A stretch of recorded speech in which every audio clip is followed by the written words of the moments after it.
Hey y'all, hope all is well. It's late here, and I just want to quickly do this. So, oh my gosh, I just want to say that I really did not plan on doing nothing else about Christmas because again, if you know me, you know for years I've been posting about it. So I said I'm out this year. I'm not doing it this year, but I changed my mind. I feel like we have to. I'm not even gonna say like be obedient. I just felt like I changed my mind and now I want to share something. So this will be about Christmas. It's gonna be about Christmas and commandments. Hopefully this won't be too long. I'm just gonna do some readings because I wanted to show y'all something that I saw while I was doing some readings. Okay, so the first reading is going to come out. So really the main thing is going to be out of the Epistle of the Apostles. But I'm going to read out of the book of Acts, and I'm going to start with Acts. The reason is because this is the Epistle of the Apostles. Just in case anybody says, "Hey, Megan, that's not Bible." Well, I just want you to see that the same event that is in the Epistle of the Apostles is in the book of Acts. It's the same event. And so I'm doing Acts as another witness so that you know that. Okay, so this reading comes out of Acts chapter 12. And I'm just going to start. It's dealing with Peter when he was in prison. Okay, so it says, and because he saw that it pleased the Jews, he proceeded further to seize Peter also. Now it was during the days of unleavened bread. So when he had arrested him, he put him in prison and delivered him to 4 squads of soldiers to keep him, intending to bring him before the people after Passover. I'm going to go down. It says, now behold, an angel of the Lord stood by him, and a light shone in the prison, and he struck Peter on the side and raised him up, saying, arise quickly. And his chains fell off his hands. Then the angel said to him, gird yourself and tie on your sandals. And so he did. And he said to him, put on your garment and follow me. So he went out and followed him, and did not know what was done by the angel was real, but thought he was seeing a vision.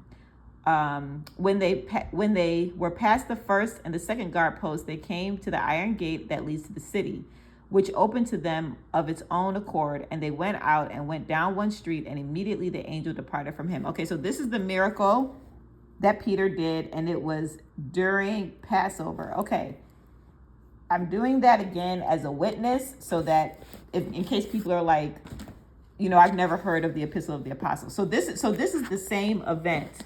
All right. Now, this is out of the Epistle of the Apostles. And this is what I want to share about Christmas. Again, this will be about Christmas and keeping the commandments. Okay. Hopefully y'all can see that. I'm sorry. All right. So look, this is chapter 15. Okay. So I'm going to slow down and read this one.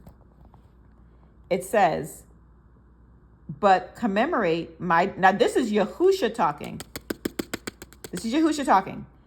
But commemorate my death. Now, when the Passover comes, one of you will be cast into prison. That's Peter, for my name's sake.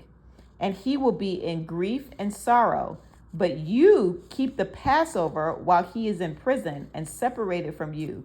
For he will be sorrowful because he does not keep Passover with you. Okay.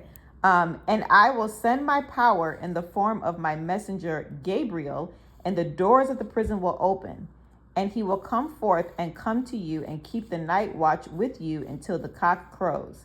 And when you have accomplished the memorial which is made of me, but the love feast, he will again be cast into prison for a testimony until he will come out from there and preach that which I have delivered to you. Verse 2. This is it. And we said to him, the him is Yahusha, Lord, is it then necessary that we should again take the cup and drink? Or Lord, did you not yourself fulfill the drinking of the Passover? He said to us, yes, it is necessary until the day when I come again with them that have been put to death for my sake. Let me explain this, okay? Because I did this pretty fast. Let me tell y'all while I'm sharing this with y'all. It's this right here. It's verse 2. Okay, Christmas. The whole thing with people who feel like they can still celebrate Christmas, okay, or they have no regard for the Passover.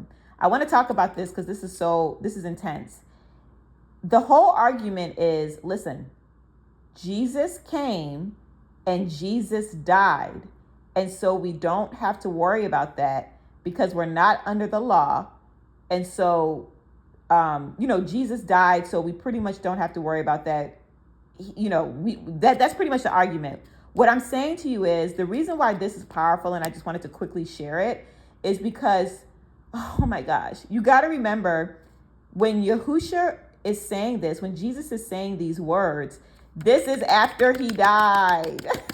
This is after he died. This is after he died. This is after he died. The whole argument is Jesus died, so we don't have to worry about that no more. But this is after he died. Oh my gosh.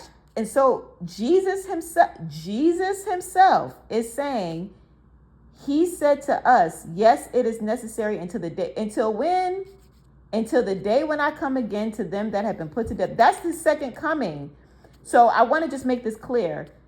This is the apostles. The apostles asked him, Lord, is it then necessary that we should again take the cup and drink? Or this, Lord, did you not yourself fulfill the drinking of the Passover? Are y'all reading this?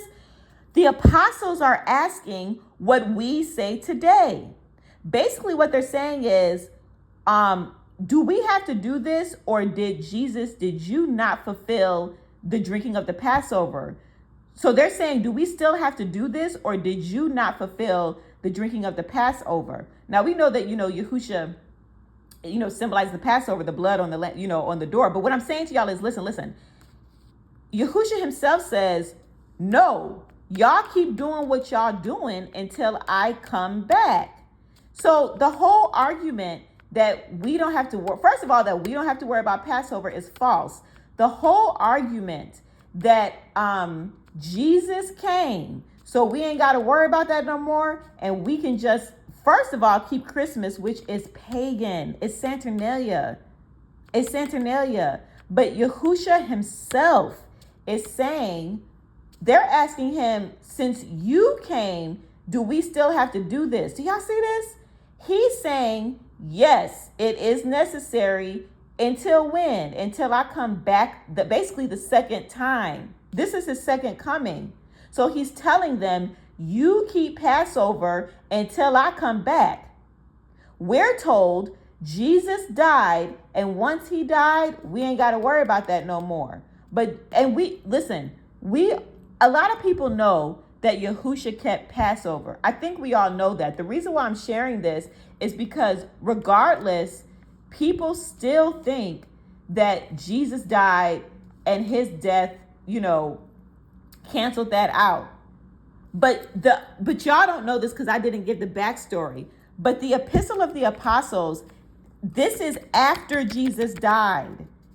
After Yahusha died. I'm saying Jesus to reach people. But what I'm saying is, this is after he was risen.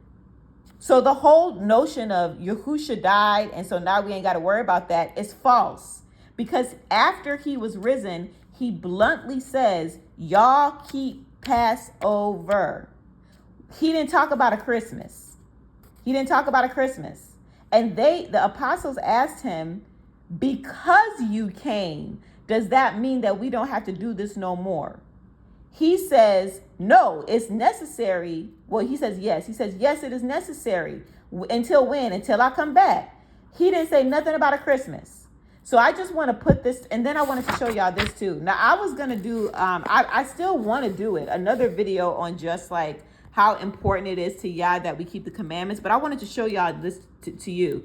Please listen to me. Listen to this word, not me. The whole notion of all I have to do is believe. Because see, where did all this come from that Jesus died, so we pretty much ain't got to worry about it no more? It came from all you have to do is believe. But I want to show y'all this scripture. It says, now this is the words of Yahusha. The words of Yahusha. It says, but if any man believes on me and does not do my commandments, look, although he has confessed my name, he has no profit therefrom, but runs a vain race. For such For such will find themselves in perdition and destruction, because they have despised my commandments. I wanted to read this one too. But what you will tell it to me, and I myself will tell you without grudging. Only keep my commandments and do that which I command you. And do not turn your face away from any man, because I do not turn my face away from you. But without shrinking back and fear, and without respect of persons, minister in the way that is direct and narrow and straight. So he's saying, tell people the truth. Don't hold back. Direct, narrow, and straight. So will my Father himself rejoice over you. And then I wanted to read this. It's chapter 26. It says, but to my beloved that have done the commandments of my Father that sent me, I will give the rest of life in the kingdom of my Father which is in heaven. And they will behold that which he has given me. And he has given me authority to do that which I will, and to give that which I have promised and determined to give and grant to them. Okay, I'm running out of time, but I really just, the two main scriptures that I wanted to highlight is this one. Please look. This is Yahusha saying this. He's saying, we're told today, all you have to do is just believe on him and have faith. He's saying straight up, but if any man believes on me and does not my commandments, although he has confessed my name. So you can confess Yahusha, you can believe on him, but if you don't do his commandments, it says he has no profit therefrom and runs a vain race. For such will find themselves in perdition and destruction, because they have despised my commandments. So the commandments are very important. The law is not done away with, okay? And again, before I close it out, I still just want to come back to this huge point. I know I blasted through this, but I'm praying that y'all get what I'm saying to you, what I read out of this. And that is, we were told, don't worry about that no more. Jesus came, he died, and we know that we're not, basically like he died, so we ain't got to worry about it. But this, when Yahusha is saying these words, when he's telling the apostles who ask him the same thing, they're asking him, do we still got to do this? Or have you fulfilled this already? Yahusha confirms, no, you still keep doing this. And I know it's like, Megan, you've repeated yourself in this video 1,000 times because it's false doctrine. So I have to repeat myself because I'm passionate and this is serious. You have people right now who think, which is so fair because that's what we're told. They think Jesus died, so we ain't got to worry about that. But this is Yahusha himself saying it after he died and was resurrected. This is after. So his death did not cancel it out. Even after his death, he says, keep the Passover until I come back. He don't say nothing about no Christmas. He don't say nothing about no Christmas. And again, they asked him, because that's what we're told, is it even necessary for us to do this, or did you fulfill it? He says, yes, it's still necessary. You do it until I come back. So I just want y'all to hold that word in your heart when you're thinking about Christmas and you're thinking about keeping the commandments. What I want y'all to take from this is, these are the words of Yahusha himself. He's saying this. He's saying, belief only and confessing my name is not enough. You got to keep my commandments. And here, after he died, remember, this is after he died, he's confirming that you still have to keep the Passover, and he's not mentioning no Christmas. And he's saying bluntly, you keep it until I come again with them that have been put to death for me. That's the second coming. That's what that is. So anyways, I hope you guys got something out of this. This is the epistles. This is the Epistle of the Apostles. If you want to check it out yourself. Sorry I'm passionate, but I just wanted to share it. Okay, love you guys. Bye.